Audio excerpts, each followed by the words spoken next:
जैसा कि हमने पिछले एपिसोड में देखा था, लिन शाओ और यूरोंग जो कि वो रोमांस करने वाले होते हैं, लेकिन उसके बीच में लू आ चुकी होती है। लू भी लिन शाओ से मुलाकात करना चाहती थी। यूरोंग जो कि लू को देख रही होती है और लू जो कि यूरोंग को देख रही होते हैं। उन दोनों ही की नजर जो कि टकरा रही होती है। लिन शाओ जो कि उन दोनों ही के बीच में आ चुका होता, हंसते हुए कहता है, लू तुम वक्त पे आई हो, आज हम तीनों ही जो कि साथ में रहेंगे, सीनियर और जो कि जूनियर जो कि साथ में आज रात को रहेंगे। लिन शाओ मन में सोच रहा था, अगर मैं अभी फिर से एक्शन नहीं लेता तो मुझे डर था कि ये दोनों ही जो कि लड़ाई करते हुए मर भी सकते थे। लिन शाओ ने उन दोनों ही को किसी तरह का स्टोरी सुना रहा होता है, लेकिन उसके बाद हमें ये दिखाया जाता है वो दोनों ही जो कि सो चुके होते हैं। लिन शाओ मन में सोच रहा था, आखिरकार ये लोग सो चुके हैं, लेकिन लू जो कि अभी तक सोई नहीं होती है। लू लिन शाओ के कान की तरफ फूंक रही होती है और कहती है, सीनियर यूरोंग जो कि सो चुकी है। लिन शाओ कुछ ज्यादा ही शर्मा जाता और कहता है, लू तुम करना क्या चाहती हो? लू हंसते हुए कहती है, मुझे ऐसा लगता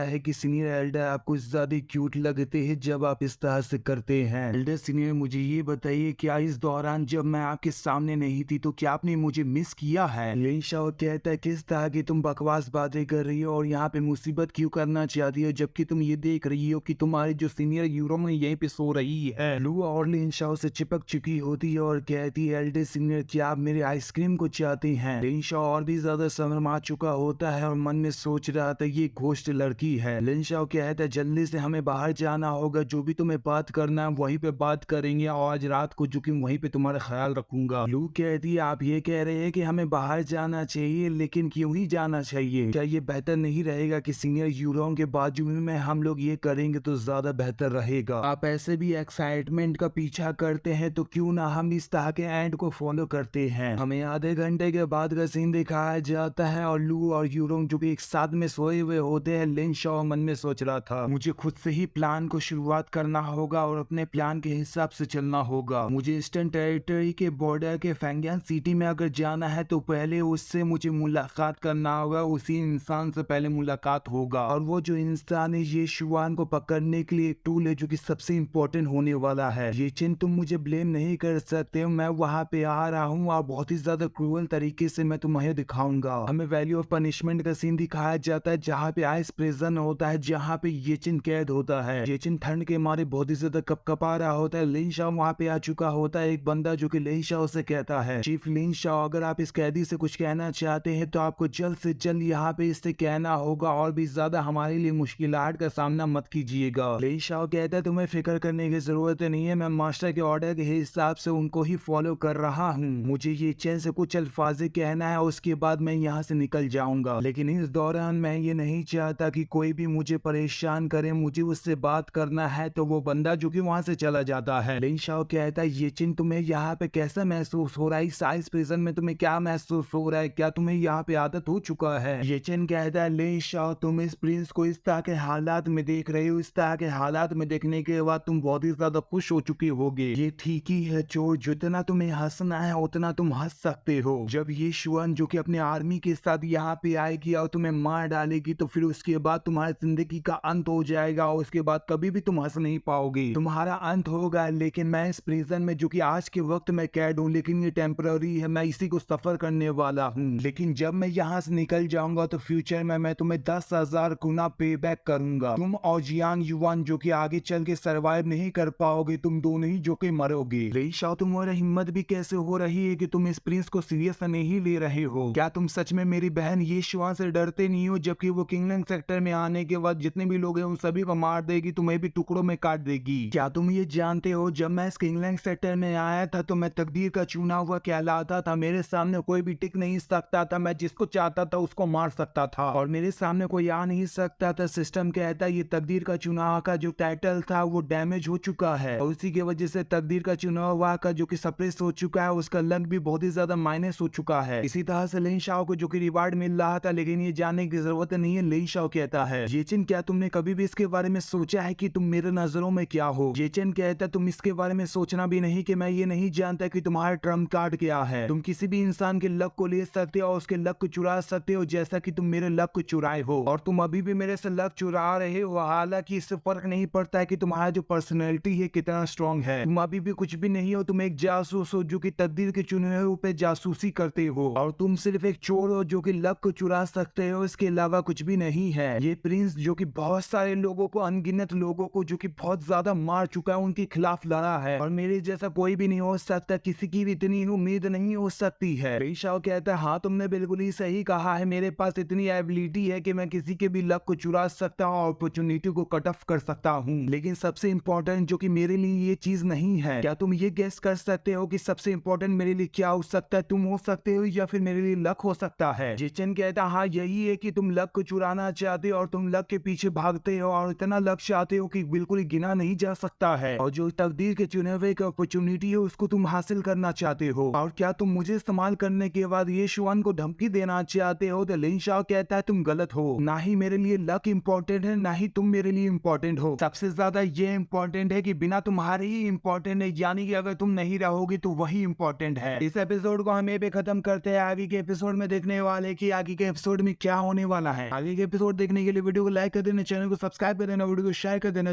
कमेंट कर देना। चलो फिर बाय बाय।